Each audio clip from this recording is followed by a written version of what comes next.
Une passation de charge à la nouvelle pharmacie de la santé publique, Clarisse Kayo-Maï, prend la tête du conseil d'administration. L'ancienne secrétaire d'État a un mandat de 3 ans. Vous allez l'entendre au micro de Jean-Marc Djadji. La nouvelle PCA mise sur la continuité dans les réformes et surtout le soutien dans l'amélioration des offres de soins dans les centres de santé du pays. C'est officiel, Clarisse Kayo-Maï prend les commandes du conseil d'administration de la nouvelle pharmacie de la santé publique, NPSP, pour 3 années.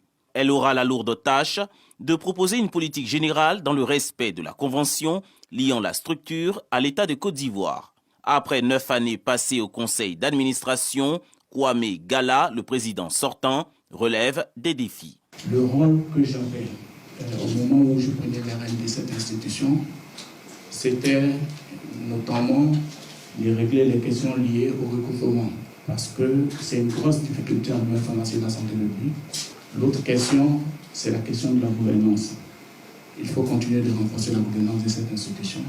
À ce jour, la nouvelle pharmacie de la santé publique enregistre plus de 26 milliards de francs CFA en termes de produits distribués dans le pays. Au vu de ces résultats, la nouvelle PCA félicite l'ancienne équipe et émet sa vision. Le gouvernement a amorcé depuis plusieurs années la mise en place de la couverture maladie universelle.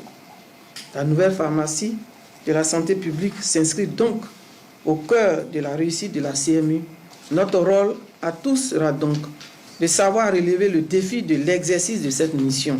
Élue le mardi 30 août 2022 par les autres membres du conseil d'administration de la NPSP, Clarisse Kayo-Maï fut précédemment secrétaire d'État chargée de la protection sociale dans le gouvernement du Premier ministre Patrick Hachi.